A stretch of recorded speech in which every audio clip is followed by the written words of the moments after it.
Chers amis, bonjour.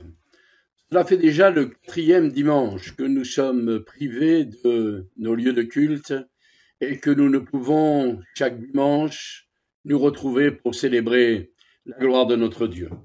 Je veux penser particulièrement à nos frères et sœurs de notre assemblée de Cimier, privés de ces rassemblements, mais également je pense à chacun des groupes qui se rassemblent dans notre assemblée de Cimier, que ce soit les Roumains, que ce soit les Russes, que ce soit les Philippiens, que ce soit les Chinois. Chacun de ces groupes, eh bien, sont aussi privés de ce lieu de réunion. Je veux penser à nos frères et sœurs de l'église de pasteurs, et nous voulons prier pour que chacun reçoive la bénédiction du Seigneur. Je pense également à nos frères et sœurs de l'Ariane, privés eux aussi de pouvoir se retrouver. Et puis je pense à notre église de Nice-Nord, celle de Bois-l'Ève.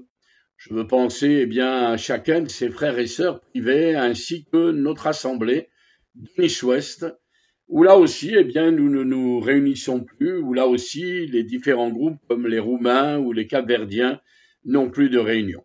C'est vrai que nous sommes chacun esselés, nous sommes chacun confinés, mais je veux penser aussi particulièrement à nos frères et sœurs qui sont seuls. Je pense aux veufs, aux veuves.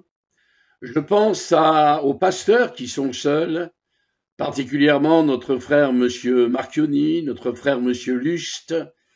Pendant cette période de confinement, eh bien, se retrouvent seuls chez eux. À chacun de ces bien-aimés, à nous tous qui sommes privés de cette communion fraternelle, j'aimerais eh bien vous dire que nous avons besoin plus que jamais de resserrer ce lien dans la prière, de nous tenir dans la présence du Seigneur et voir ainsi dans nos vies la gloire de Dieu se manifester. En tous les cas, pour ma part, c'est un honneur et c'est une joie d'être avec vous en ce dimanche et j'ai la charge de partager avec vous la parole de Dieu. C'est vrai que quand on est prédicateur, je dirais prêcheur, on peut avoir l'habitude de s'exprimer et d'apporter la parole de Dieu, mais est-ce que seulement l'habitude est suffisante? Je crois qu'à chaque fois, nous avons besoin de cette inspiration qui vient de Dieu. Nous avons besoin de ce secours qui vient de l'Éternel. Moïse avait à charge le peuple hébreu, et essayant eh bien, de rejeter cette charge, il disait à l'Éternel, mais j'ai la langue embarrassée. Alors c'est vrai que être prédicateur, ce n'est pas être un orateur, mais être prédicateur, c'est apporter la pensée de Dieu, la volonté de Dieu, et ainsi, inspiré par l'Esprit, apporter au peuple de Dieu la nourriture dont le peuple a besoin. Mais je dirais aussi que le serviteur de Dieu, pour apporter cette nourriture, il a besoin lui-même d'être nourri par cette parole de Dieu pour que cette parole ne soit pas seulement une lettre, mais soit également ce verbe incarné dans la personne de notre Seigneur Jésus. Nous sommes dans ce confinement dans une situation tout à fait particulière. On nous bombarde d'informations à longueur de temps sur ce Covid-19 et je suis effaré de voir que chaque théorie, chaque analyse médicale, chaque spécialiste enflé de son savoir et de sa connaissance vient parler de ce qu'il pense, de ce qu'il veut dire, et les solutions, bien souvent, sont tout à fait contradictoires avec ce que nous avons pu bien entendre auparavant. C'est vrai que la médecine est fondée sur la science et sur la science par la preuve. Je suis tout à fait d'accord. Mais je pense que nous avons besoin aussi d'une médecine humaniste. C'est-à-dire, je crois que dans ces temps de crise, Nous aurions besoin peut-être non pas seulement d'hommes politiques, non pas seulement de nos grands professeurs les plus expérimentés en médecine, et notre pays en compte un certain nombre, mais je crois que nous avons besoin de cette humanité qui nous amène à réaliser la faiblesse du système que l'homme a voulu mettre en place. Et je crois que nous avons besoin de réfléchir devant cette pandémie qui a touché le monde. Ce n'est pas moi qui dis que c'est une pandémie, ce sont les grands scientifiques. Et ce monde qui est à l'arrêt ne nous interroge pas. Moi, je suis surpris, chacun y va de la sienne pour essayer de trouver, eh bien, une occupation. Alors, tous les soirs, à 20 heures, on sort sur les balcons pour taper dans les mains et faire un maximum de bruit. C'est vrai que c'est pour honorer nos soignants et nous avons besoin de les honorer parce qu'ils sont mis en première ligne dans cette situation. Mais je suis quand même stupéfait de voir combien on nous indique notre ligne de conduite, ce que nous devons faire. Je crois que le peuple de Dieu a besoin de revenir à l'essentiel. Et je vois que notre monde continue à ce qu'il est. Et je crains qu'à la sortie de cette crise, chacun ait oublié cet avertissement d'un monde qui est malade, d'un monde qui est sorti de la spiritualité, de cette communion avec Dieu, de cette relation personnelle avec son Créateur, et faisant fi des choses de Dieu, continue à vivre comme s'il n'existait pas. Cette situation doit nous amener à réfléchir. Et à réfléchir sur la conduite que nous, peuple de Dieu, nous avons besoin d'avoir. Je pense particulièrement dans cette situation du confinement à la solitude. Et moi, j'aimerais vous parler du remède à la solitude. Et j'aimerais qu'ensemble, alors que nous connaissons la solitude, parce que même si nous sommes à la maison avec notre épouse ou notre mari, pour ceux qui ont des enfants en bas âge, avec des enfants ou ceux qui ont des adolescents, avec les adolescents à la maison, même si la fratrie est importante, néanmoins, on est dans la solitude du confinement. Et parfois, certainement, bien difficile à gérer avec de jeunes enfants et avec des adolescents qui doivent souffrir de ce confinement. Mais j'aimerais tout simplement que nous réalisions que ce moment de solitude peut être un moment de leçon. Vous savez, on peut être au milieu de la foule et être seul. Je me souviens de 2 événements que j'ai vécus dans ma vie. C'était un 14 juillet, nous avions eu l'idée d'aller voir le défilé militaire, pardon.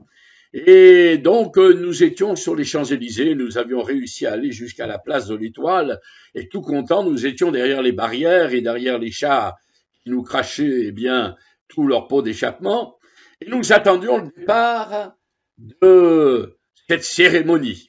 Nous étions tout contents d'assister à un tel événement, mais malheureusement, nous n'étions pas du bon côté de la place de l'Étoile. Et ce que nous ne savions pas, c'est que le président de la République et tous les officiels, ils partaient tout à fait à l'opposé, donc nous n'avons rien vu. Et nous avons seulement, eh bien, supporté pendant plus d'1 heure les pots d'échappement des chars qui étaient devant nous, puisqu'ils étaient les derniers à partir. C'est la petite anecdote. Mais après, on a voulu descendre les Champs-Élysées. Et là, j'ai été sidéré de voir le pouvoir de la foule. Je tenais ma femme d'un côté, j'essayais de tenir mes enfants de l'autre, et cette foule était tellement nombreuse qu'elle m'amenait dans un flux rugissant auquel je ne pouvais résister. Et je me suis senti tellement seul au milieu de cette foule, désirant tout simplement, eh bien, sortir de cette foule, mais ne pouvant plus, étant pris dans le flot de cette foule et solitude. Deuxième événement, était lors des Jeux olympiques d'hiver. Je suis en train de chercher, excusez-moi, un vestige. Le vestige d'Albertville 92. Et oui, j'étais là lorsque la flamme olympique est arrivée. Et c'était un événement extraordinaire. Ça a été la seule fois de ma vie où j'ai pu voir la flamme olympique, et ce sera la seule fois. Et alors, avec cette flamme, eh bien, il y avait un engouement terrible. Chacun était là, il y avait une foule nombreuse. J'avais jamais vu une telle foule. Et tout d'un coup, il y a eu, je ne sais pas pourquoi, un mouvement de foule. Et là aussi, pareil que sur les Champs-Élysées. Tout d'un coup, nous étions séparés et c'était vraiment une grande solitude au milieu de cette foule. Oui, on n'a pas besoin d'être seul pour se sentir seul. Gilbert Bécaud chantait la solitude, ça n'existe pas. Pourtant, lequel d'entre nous ne s'est pas senti bien seul alors qu'il avait besoin de réconfort, d'encouragement, de trouver quelqu'un à qui confier ses problèmes. Même quand nous appartenons au Seigneur, nous cherchons à juste titre la communion des frères et sœurs pour trouver des forces nouvelles et nous sommes quelquefois déçus. Alors, où est le problème et comment trouver la solution? Comment trouver le remède dans la solitude? Lorsque je regarde la parole de Dieu, parce que c'est le fondement de notre entretien, c'est le fondement de notre foi, c'est ce qui nous permet ce matin encore d'être là ensemble et au travers de YouTube, eh bien ainsi nous exprimer sur le partage de notre foi. Mais lorsque je regarde la parole de Dieu, je m'aperçois que de grands hommes de Dieu sont passés par ce chemin de la solitude et le Seigneur va les instruire. Il y a un moment de solitude terrible pour le prophète Élie. Pourtant, c'était un sacré homme de Dieu, cet Élie. Eh bien, lisez avec moi dans le premier livre des Rois, au chapitre 19 et au verset 14. Et voici une voix fit entendre ces paroles. Que fais-tu ici, Élie? Il répondit, j'ai déployé mon zèle pour l'Éternel, le Dieu des armées. Car les enfants d'Israël ont abandonné ton alliance. Ils ont renversé tes autels. Ils ont tué par l'épée tes prophètes. Je suis resté, moi seul, et ils cherchent à m'ôter la vie. L'Éternel lui dit, va, reprends ton chemin par le désert jusqu'à Damas. Et quand tu seras arrivé, tu oindras Hazaël pour roi de Syrie. Tu oindras aussi Jéhu, fils de Nenchi, pour roi d'Israël, et tu oindras Élisée, fils de Shaphat d'Abel-Méhola, pour prophète à ta place. Et il arrivera que celui qui échappera à l'épée de Hazaël, Jéhu le fera mourir, celui qui échappera à l'épée de Jéhu, Élisée le fera mourir, mais je laisserai en Israël 7 000 hommes, tous ceux qui n'ont point fléchi les genoux devant Baal et dont la bouche ne l'a point embrassé. Il y a là quelque chose de terrible.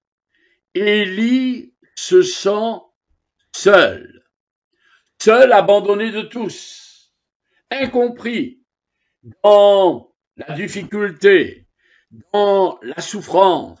Et ce grand prophète va déclarer à Dieu, je suis resté moi seul. Et oui, nous avons le droit en ce moment de dire, Seigneur, je suis seul. Je reviens vers mes frères et sœurs qui sont seuls, ceux qui sont là confinés dans leur maison, ils sont bien seuls. Parfois, en âge avancé, ils ne peuvent sortir de leur maison et ce n'est que leurs enfants ou leurs petits-enfants ou quelques voisins bien attentionnés qui viennent pour pouvoir apporter les provisions dont ils ont besoin, mais ils sont seuls. Et comme Élie, ils ont le droit de dire, Éternel, je suis resté tout seul. Mais en réalité, il n'était pas seul. Élie était en compagnie de l'Éternel, celui qu'il ne voyait peut-être pas physiquement, qui ne ressentait pas d'une façon présentielle. Ce Dieu, là. Et j'aimerais vous dire ce matin, mes frères et sœurs, que Dieu est là. Il est avec chacun d'entre nous. Et alors que vous êtes seuls dans votre maison, séparés de culte, ne pouvant aller apporter votre louange à Dieu, ne pouvant chanter les cantiques que vous aimiez chanter, pour les musiciens ne pouvant jouer avec les autres musiciens avec lesquels vous aviez l'habitude de jouer pour les chorales, privés bien de se retrouver pour pouvoir partager ces moments extraordinaires, de faire quelques vocalises pour préparer sa voix avant de chanter ses cantiques à la gloire de Dieu. Oui. On est seul. Mais Élie n'est pas seul. Et oui, l'Éternel est avec lui. C'est extraordinaire de voir, bien, que Dieu, dans sa détresse, va lui confier la vision qu'il a des choses. Et il lui dit, écoute, tu crois que tu es seul, mais moi je te dis, je vais laisser 7000 hommes qui n'ont pas fléchi les genoux devant Baal. Quand on lit ça, on a besoin peut-être de revenir devant la puissance de la mythologie qu'il y avait autour de Baal. J'ai eu cet immense privilège de connaître Palmyre en Syrie avant que cette ville ne soit détruite et que les vestiges de Palmyre ne soient détruits. Et j'ai vu ces vestiges avec des autels et je me suis imaginé la grandeur et la puissance de ce culte de Baal. Et je comprends que dans ce désert, parce que je l'ai traversé, ce désert, c'est des cailloux, des pierres, ça n'a rien d'agréable, rien d'extraordinaire. Et c'est pas du sable fin, hein. C'est pas les dunes que vous pouvez imaginer. Non, ça n'a rien d'extraordinaire. Ce désert dans lequel les troupeaux d'Abraham étaient d'ailleurs passés, ce désert où Élie s'y trouvait. Et oui. Et pour aller, bien, jusqu'à Damas, il était là dans ce désert et je comprends le choix de Dieu. Parce que pour ne pas se prosterner devant Baal, il fallait avoir du courage. Et c'est la raison pour laquelle il dit, je vais choisir des hommes courageux. Des hommes qui, dans ta solitude, vont te montrer le pouvoir de la communion résistant au monde d'alors, résistant à cette puissance qui pouvait écraser le peuple de Dieu, ce culte de Baal. Et il dit, l'Éternel dit à Élie, eh bien, je laisserai 7000 hommes qui n'ont pas fléchi les genoux devant Baal. Allons-nous faire une fois de plus le dos rond? Allons-nous devant la crise que notre humanité est en train de traverser, faire semblant de rien?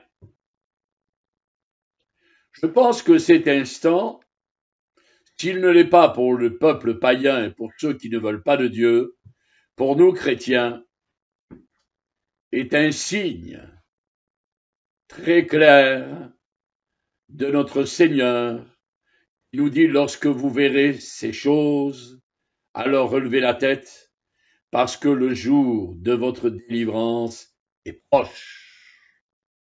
Nous avons besoin, dans notre solitude, d'avoir du courage pour tenir ferme dans notre foi, du courage même si nous sommes seuls et séparés les uns des autres, du courage pour nous approcher